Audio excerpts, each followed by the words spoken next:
हम लोग अगले टॉपिक की शुरुआत करते हैं आज डिवेंचर में। अच्छा, डिवेंचर में एक टॉपिक ऐसा है जहां रिडेम्पशन की बात आती है। ये रिडेम्पशन क्या है? पैसे को मतलब मैच्योर करना, पूरा करना। तो जब हम पैसा निकाल रहे होते हैं, हम उसकी एंट्री पढ़ने जा रहे हैं ना। क्या पढ़ना है थोड़ा सा मुझे बताइए कि जिस समय डिवेंचर रिडीम किया जाता है उसकी एंट्री की बात कर रहे हैं ना। पक्का है? मुझे तो नहीं लगता कि ऐसा है। ठीक है, मुझे तो लगता है कि रिडेम्पशन ऑफ डिवेंचर आपके कोर्स में ही नहीं है। कि है? फटाफट बताइए, सोचिए। है पक्का ना? तो हम लोग रिडेम्पशन ऑफ डिवेंचर भी पढ़ेंगे, इसका मतलब मैं नहीं पढ़ाऊंगा, आप लोग खुद पढ़ लीजिएगा, क्योंकि ये 12th के कोर्स में नहीं है।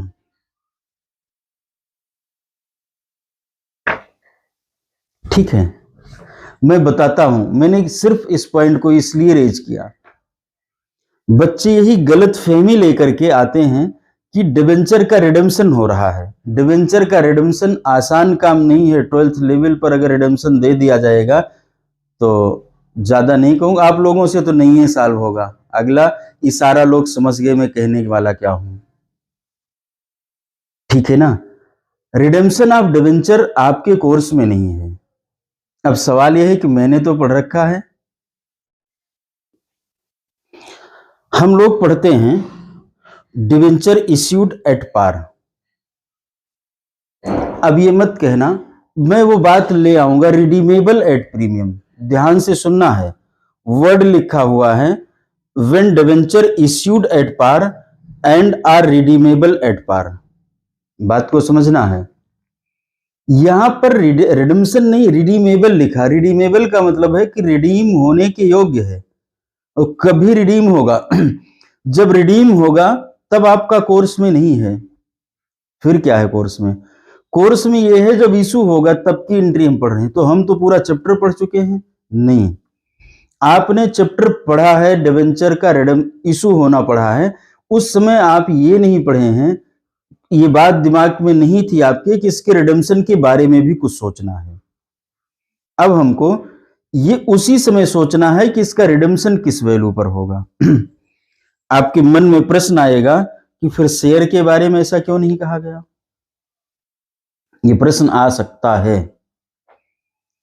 कि हम यहां पर अगर अभी से सोच रहे हैं कि रिडेम्पशन ऑफ डिवेंचर हम अभी से सोच रहे हैं, तो रिडेम्पशन ऑफ शेयर क्यों नहीं सोचे? पहली चीज तो शेयर का रिडेम्पशन होता ही नहीं है, उसका बाईबैक होता है। तो आपने पढ़ा क्यों नहीं? क्योंकि आपके कोर्स में नहीं है। ठीक है, और शेयर में मैंडेटरी नहीं है कि उसका रिडेम्पशन होगा। शेयर लाइफ टाइम भी इशू किया जा सकता है, लेकिन डिवेंचर एक निश्चित समय के लिए इशू किया जा सकता है। 10 साल, 20 साल, 20 साल शायद ज्यादा नहीं किया जा सकता, मुझे एग्जैक्ट ईयर नहीं याद आ रहा है। ठीक है, तो इसलिए इसका रिडेम्पशन होना तय है, बट शेयर का रिडेम्पशन होना तय नहीं, और शेयर रिडीम नहीं किया जाता। शेयर का इस तरीके से कोई रिडेम्पशन नहीं है। ठीक, फिलहाल जो है भी वो आपके कोर्स में नहीं है। तो हम अभी से सोच रहे हैं। तो पहले मैं एक क्वेश्चन लेता हूं, आपकी बुक में लिखा है चंदा लिमिटेड इश्यूड। क्या लिखा है? Chand limited issued 50,000 shares issue किया है।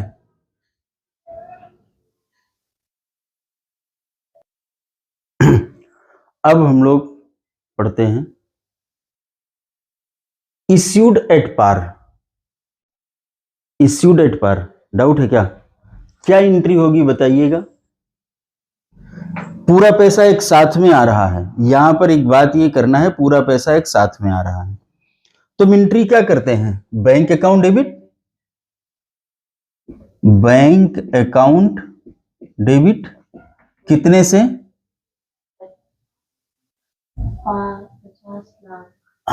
50 लाख टू डिवेंचर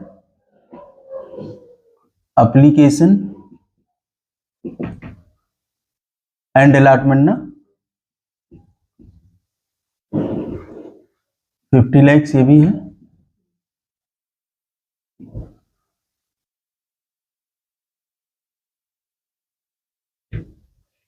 ठीक, एंट्री हो गई, कोई डाउट नहीं। अब हम इसको डिबेंचर में कन्वर्ट करेंगे। अभी तो पैसा आया, कैसे करते हैं एंट्री बताइए जरा। Debenture application and allotment account debit 50 lakh to, हाँ ये शेयर लिख दिया हमने, 10% debenture,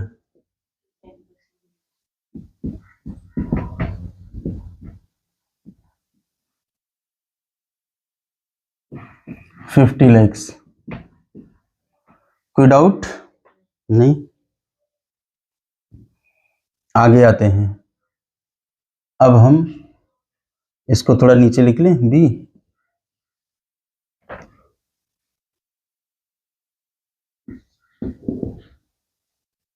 issued at premium of ₹10। ठीक, इसकी एंट्री कैसे करेंगे? अगर इस तरीके से, तो केस नंबर ए हो गया। बी पे आते हैं, बी की एंट्री कैसे करेंगे? बैंक अकाउंट डेबिट, ठीक है, 10 और हो जाएगी ना, 55 lakhs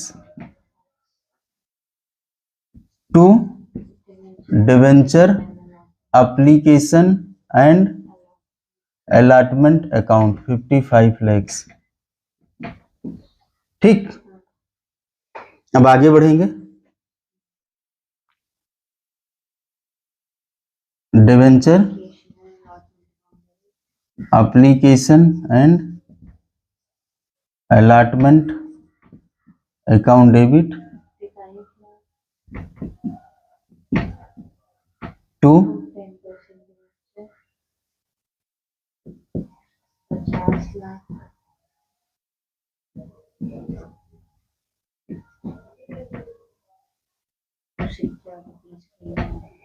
टू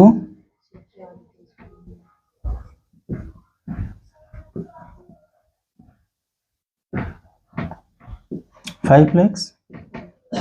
क्या इसमें कोई डाउट है? नहीं ना। अगला आते हैं, यहां पर जब सी पॉइंट पढ़ेंगे तो क्या एंट्री हो रही है? बोलिए। बैंक अकाउंट डेबिट 45 lakhs, ठीक, to application and allotment account, ठीक है, debenture application and allotment account debit 45 lakhs, ये भी डेबिट करेंगे। Discount on debenture account debit 5 lakhs to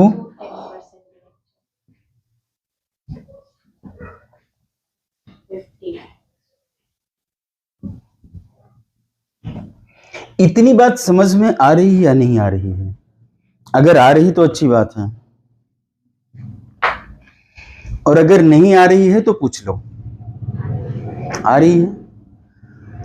ये इशू ऑफ डिवेंचर मैंने पढ़ाया है, ठीक। अब मैं एक बात और कहता हूं आगे। मैंने कहा इशू यहां पर, और इस पॉइंट का नाम दिया रिडीमेबल।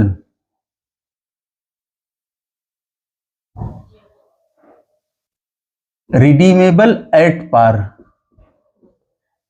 ठीक। 3 एंट्रियां यही होंगी, कोई दूसरी नहीं होगी। अपनी बुक को चेक करो, क्या यही है? बच्चे कहते हो 6 एंट्री हमने याद कर लिया, 6 में से 3 तो हो गई। डाउट हो तो पूछ लो, 3 हो गई। इसमें क्या पढ़ना था? कुछ भी नहीं, कुछ नहीं पढ़ना था। दूसरी बात है, अब ये कहते हैं रिडीमेबल एट प्रीमियम। इसी क्वेश्चन को मैं रिडीमेबल एट प्रीमियम बनाता हूं, रिडीमेबल एट प्रीमियम। ठीक, अब मैं पूछूंगा कि कितना प्रीमियम देना है उसको। सपोज करिए ₹10 देना है, तो यहां पर मैं मतलब इसमें मैं लिखता हूं 1, 2 नंबर पर लिखता हूं redeemable at premium of ₹10। Change कर दिया हमने थोड़ा सा। तो वही 6 एंट्रियां मैं भी आपको समझाने का प्रयत्न कर रहा हूं। 3 तो मैंने बता दिया, और इसमें कुछ याद जैसा नहीं करना। बच्चे याद करके सुनाते को 6 मैंने याद कर लिया है, ऐसा दिखे होंगे लोग। तो रिडीमेबल एट प्रीमियम मतलब यह है कि 10 रुपए प्रत्येक शेयर पर बार बार मुझे एक्स्ट्रा देना है। यहां शायद मैंने गलत कर दिया है, ये 50,000 पर अगर 5 रुपए 95, इसको भी 10 कर दें क्या? क्वेश्चन सही हो जाएगा। उसको ठीक करने से बेहतर है इसी को ठीक कर लो, नहीं तो 2.5 लाख ही होगा। ठीक है, गलत हो गया था calculation. Redeemable at premium of ₹10, इसका मतलब ये हुआ कि मुझे, जब मैं उस व्यक्ति को, डिवेंचर होल्डर्स को पेमेंट करने जाऊंगा, तो मैं ये 50 लाख नहीं दूंगा, 50 लाख में कुछ और दूंगा। मतलब मेरे ऊपर एक लायबिलिटी क्रिएट हो रही है, एक्स्ट्रा पैसे की। वो एक्स्ट्रा पैसा कितना है? 10 रुपए। इसका मतलब एक शेयर पर 10 है, तो 50,000 पर 5 लाख रुपीज। और इसी का नाम होता है to premium on redemption of debenture. क्या बात समझ में आ रही है? ये तो मैंने लायबिलिटी रेज कर लिया। अगर ये लायबिलिटी मैंने रेज कर लिया है, एंट्री याद नहीं करना, मैं समझा रहा हूं, तो क्रेडिट कर दिया। डेबिट भी तो कुछ करना पड़ेगा। जो पैसा मुझे मिला नहीं, कहीं से कमाई नहीं हो रही, उसको देना पड़ेगा। That is called loss. यही तो होता है ना। तो मैंने कहा loss on redemption of debenture account, कितना? 5 लाख हो गया। जो इशू किया था उसी में आज ही एक लायबिलिटी क्रिएट कर लिया हमने। अब ये premium on redemption of debenture हमारा डिवेंचर के साथ में कहीं दिखाया जाएगा, जहां बैलेंस शीट में दिखाया जाता है। अगर वो लॉन्ग टर्म है तो भी लॉन्ग टर्म होगा, अगर वो शॉर्ट टर्म लायबिलिटी में दिखा रहा, ये भी शॉर्ट टर्म लायबिलिटी में दिखाया जाएगा। प्रेजेंटेशन पूछ लेना, अगर डाउट है तो पूछ लेना कैसे लिखेंगे, ठीक है ना। वो तो आपको मैडम ने पढ़ा दिया होगा अच्छे से, उसमें कोई डाउट नहीं है। ये एंट्री शायद याद कराई रही हो तो ये खतरनाक होती है। क्या इसमें याद करने जैसा कुछ है? नहीं ना। चलो आगे आते हैं। यहां पर भी मैंने कहा रिडीमेबल, यही वाली बात यहां पर भी मैं ले आया। तो फिर यहां क्या करेंगे? To premium on redemption of debenture, कितना रुपया? 5 लाख। ठीक है, डेबिट क्या करेंगे? Loss on redemption of debenture 5 lakh. क्या दिक्कत है भाई? कोई दिक्कत है? यहां भी अगर मैं यही बात ले आता हूं तो यहां भी वही कर लेंगे। टू प्रीमियम ऑन रिडेम्पशन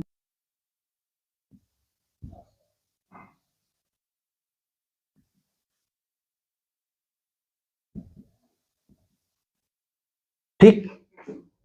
अब इसकी डेबिट क्या करेंगे? वही लॉस ऑन से, अरे loss on redemption of debenture, कितना? 5 लाख। और हम चाहें तो इस डिस्काउंट को भी यहां से हटा दें और loss on redemption of debenture 10 lakh लिख दें। चूंकि loss on redemption of debenture एक बड़ा हेडिंग है, उसी में से एक हेडिंग ये आता है। दोनों अलग अलग भी लिख सकते हैं, दोनों एक साथ भी लिख सकते हैं, कहीं कोई इशू नहीं है। इसकी कैप कहां चली गई? ठीक, यही है जो आपने रिडेम्पशन पढ़ रखा। रिडेम्पशन एक बड़ा चैप्टर है, वो चैप्टर होता है। ये रिडेम्पशन का चैप्टर नहीं है, ये वास्तव में जो हम इशू कर रहे थे उसकी बात है। तो जो अभी तक हमने इशू पढ़ा था वो क्या था? वो इशू है issue at discount, issue at par, issue at premium, redeemable at par. ये वो पढ़ रखा था, तो वो मैं ऑलरेडी पढ़ चुका था। अब 3 तो एंट्री हम पढ़ चुके थे, अब उसको हम इंस्टॉलमेंट इशू भी पढ़े थे। तो अगर इंस्टॉलमेंट आता तो उस तरीके से कर लेना है। इसमें भी अगर इंस्टॉलमेंट आता है तो यहां पर जब हम एप्लीकेशन एंड अलॉटमेंट कर रहे हैं तो इस एंट्री को कर लेंगे, ठीक है। बाकी हम जैसे एंट्री करते हैं वैसे करते रहेंगे। इस लॉस को हम लोग धीरे धीरे राइट ऑफ करते जाते हैं। इस लॉस को कहां से राइट ऑफ करते हैं? पहला सिक्योरिटी प्रीमियम से, थ्योरी में पूछा जा सकता, और फिर आगे एसपीएल से। एसपीएल समझते हैं ना? Statement of profit and loss. जो कंपनियां बैलेंस शीट बनाती हैं उसके साथ में उनका प्रॉफिट एंड लॉस बनता है तो उसको बोलते हैं statement of profit and loss, ठीक है। अकाउंट नहीं कहते हैं, ध्यान से सुनिएगा। कुछ लोग कहते कहते कह जाते हैं तो उसको एसपीएल बोलते हैं, वो अकाउंट नहीं बोला जाता है। नहीं, प्रॉफिट एंड लॉस अकाउंट के चक्कर में लोग statement of profit and loss account कह जाते हैं। अकाउंट शब्द वहां पर नहीं है, उसको कहते हैं statement of profit and loss. जब स्टेटमेंट जुड़ गया तो अकाउंट नहीं रह जाता है। बात समझ में आ रही है? इसमें कहां दिक्कत है? मुझे तो नहीं लगता कहीं दिक्कत है। स्टेटमेंट वास्तव में अकाउंट इस तरीके से होता है कि इधर डेबिट लिखते हैं इधर क्रेडिट लिखते हैं, और स्टेटमेंट पूरा एक ऐसे लिखा हुआ होता है, ठीक है। बाकी ट्रीटमेंट दोनों का एक जैसे होता है, जैसे वहां पीएल का हुआ था वैसे यहां पर स्टेटमेंट का होता है, ठीक है। मतलब पीएल मतलब प्रॉफिट एंड लॉस अकाउंट का हुआ था, सिर्फ वो इधर इधर दो साइड टी शेप में लिखा था और वो पूरा एक स्टेटमेंट के तरीके से दिया गया था। तो ये इसमें कहीं डाउट है तो पूछ लो, नहीं है तो हमारा डिबेंचर का रिडेम्पशन भी खत्म होता है। लेकिन फिर से मैं अपने शब्दों को सुधार रहा हूं, डिबेंचर का रिडेम्पशन नहीं है ये। अभी एंट्री करनी क्यों पड़ी उस समय की? क्योंकि हम यहाँ प्रूडेंस प्रिंसिपल पढ़ते हैं।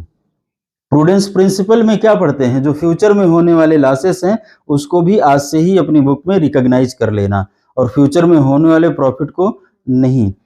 फ्यूचर में जो लायबिलिटी है, मतलब प्रूडेंस ये कहता है हम लायबिलिटी कम करके नहीं लिखेंगे लेकिन एसेट बढ़ा के नहीं लिखेंगे। लायबिलिटी देखो हमने क्रेडिट कर लिया है, ठीक है। अब कोई डाउट है पूछो, नहीं तो फिर मिलते हैं अगले टॉपिक के साथ में। धन्यवाद।